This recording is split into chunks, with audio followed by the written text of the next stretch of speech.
Help support the companies that support our community. Hi, I'm Carl from the Woodshoptv, and this is the follow-up for the vacuum truck video I did on Friday. And I apologize, I just kind of thought, you know, the majority of the people knew what a vacuum truck was or were turners and understood how it worked, and so I got a lot of questions about what a vacuum truck was. I had a couple of questions about why I used the PVC too. So let me show you the vacuum truck real quick. I have the hold fast system, so you just hook your compressed air, your air compressor, right up to it. It comes with a little rod here. This is just a lamp rod. You cut it off to fit whatever lathe you have, and as long as you have a hollow headstock there, it'll fit on any lathe. It just goes right in there, has a little O-ring on the front of it, and to activate it, you just flip the little switch right there and it creates the vacuum. I had a question about why I use the PVC too. And because depending on the size of the bowl you turn, if it's a deep bowl, if your vacuum truck is right there, it'll hit the headstock. Mine is tapered back quite a bit, but a lot of lathes, the headstock is right there, so you need a little bit of room to put a bowl on, and that's why I use the extension of that. You could obviously do it with just this front plate, but you're not going to be able to do a large bowl. You'd maybe do platters and things with it like that. So just screw that onto there. Make sure it's on there tight. And I just have this little piece here. Flip it and it locks it on there. I did have a couple suggestions on getting some different foam, which I think I'm going to try. It's a little bit thinner, so there'll be less vibration. And so thank you for that, guys. I'll look into getting some different foam. This stuff will work well, but I think a little bit thinner foam will be less vibration.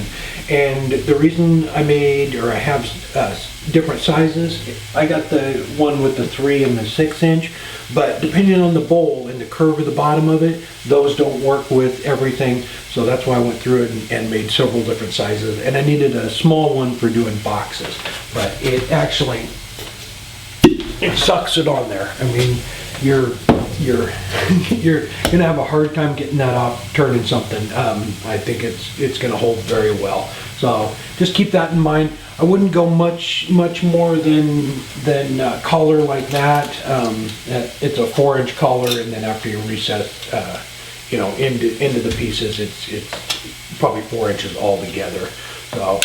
But that's what a vacuum chuck is. And you don't need, I have a large compressor, but for the system here, you don't need a large compressor. The little pancake ones will keep up.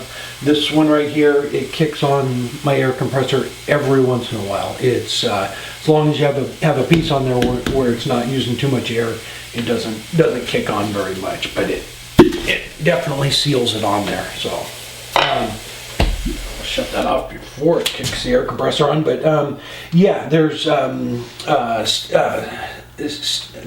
videos out there on making your own with a vacuum cleaner, and that works well too, but you're still going to need chucks, and something like this works great.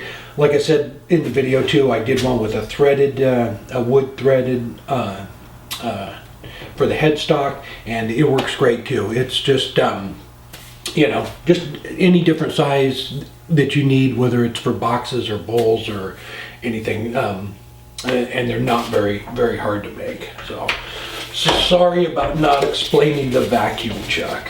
And again, I'll put a link down below to where I got that set up there, and I got it from Craig at Chef Our Kids.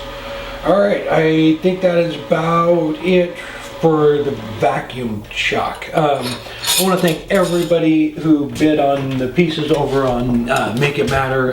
Thank you so much, guys. The auction went fantastic. I think Steve said we went over $2,000 raised, so thank you very much. I appreciate that, and I'm sure Steve does too.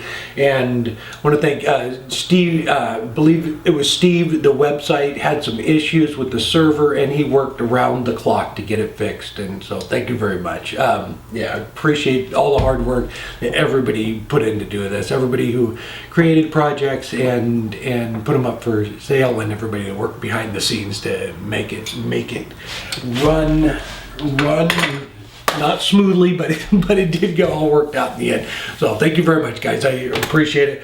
All right, I believe that is it. Friday's video, we're gonna do a Stingray box over on my main channel. If you haven't been over there yet, go check it out, and I'll put a link right there to it.